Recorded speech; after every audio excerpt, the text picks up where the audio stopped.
Kicking It with Kendra, brought to you by Victory Rings. Excellence is the standard. I'm now joined by Abilene Christian quarterback Maverick McIvor.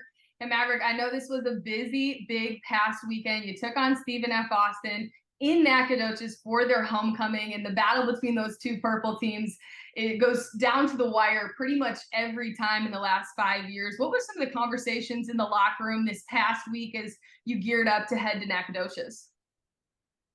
Yeah, I mean, definitely there's a ton of tension built up just from the past year. We played them twice last year. They beat us twice, one on the road, one at home. So we obviously had that to get us kind of fired up, I guess you could say. And then the last 10 times we played, it's been like a 6-point differential. So like the games have been crazy close. And so we knew going into it was going to be a dogfight. And our defense really came up big on the road. And just playing down there in Nacogdoches, it's a different environment. We couldn't be more excited to come away with the win. I know a lot of film study and preparation had gone into this one, especially with the way that SFA runs some of their plays. Fourth quarter, you have the go-ahead touchdown to Blaine Taylor, 10-yard TD. What did you see on that drive and that play that got it to the open man? Yeah, Blaine is a super great player, really tall, probably 6'5", 6'6", wingspan is crazy. We knew that drive was huge for us. We knew we had to put the ball in the end zone. We couldn't kick a field goal. If we did, we were going to leave it up to chance. Trust your guys, trust your training, and good things will happen. After the North Alabama win, Coach Patterson had said this team was still searching for their identity. You guys were getting close, but that win had gotten you guys a lot close. Fast forward your win over Stephen F. Austin. Has this team been able to develop an identity? I think so. Identity kind of comes from like leadership inside the football team. KP is a super great leader, but as far as like player wise, we're still trying to battle that. It's a battle that we face every day. Just facing the battle going up and down, no roller coaster, and just kind of setting the bar high and reaching that standard every day is huge for us. And we're trying to do that through practice and preparation. So I think it's been good, and we're definitely getting better at it.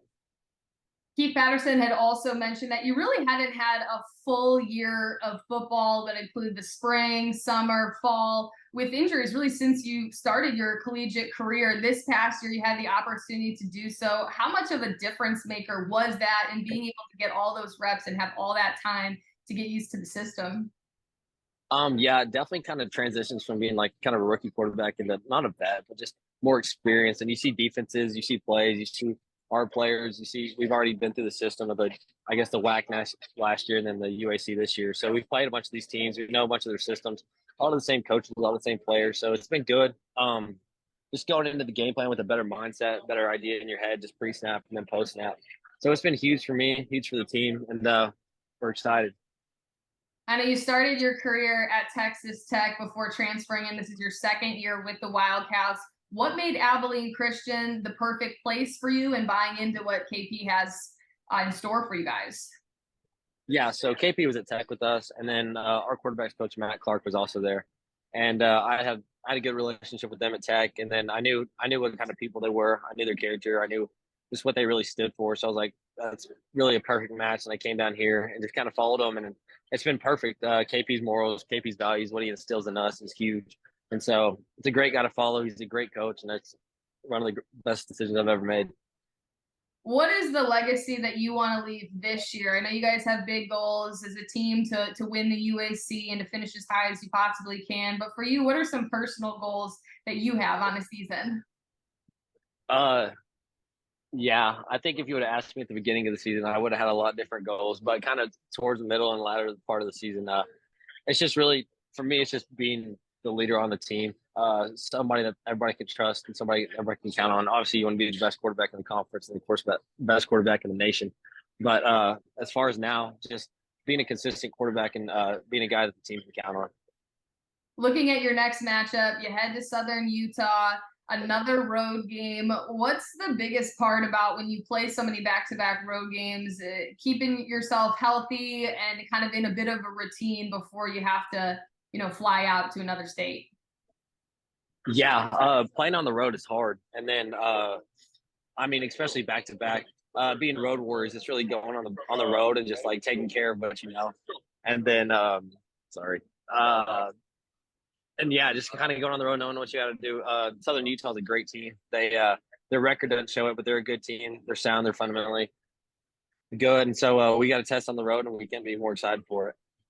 What's the schedule like leading up to a road game? Walk me through what kind of your week looks like and then your travel plans. Yeah, so we have Sunday practice following the week before's game, and then Monday we're off. We have some volunteer meetings, stuff to do like that. And then Tuesday, Wednesdays are tough days for us. They're hard practices, pads on. Thursdays, sharpen it up, crispen it up. Still got the pads on.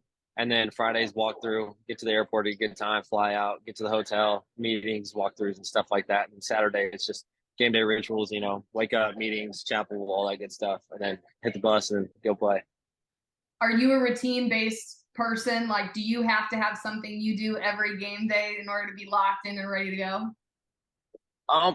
I tend to follow the exact same routine that I follow to like game one. Like I don't like switching it up, like being a ton of curveballs in the road. Like yeah, I can handle it, but it's I like waking up at the same time, like going through the same motions. Kind of weird, like showering at the same time right before each meeting, whatever. But yeah, so I like routine, and I don't like kind of getting off topic. Well, I know that you're from Texas. I know this is a road game, but have any of your family members gotten to come out to some of those Abilene Christian home games, or do they even travel on the road?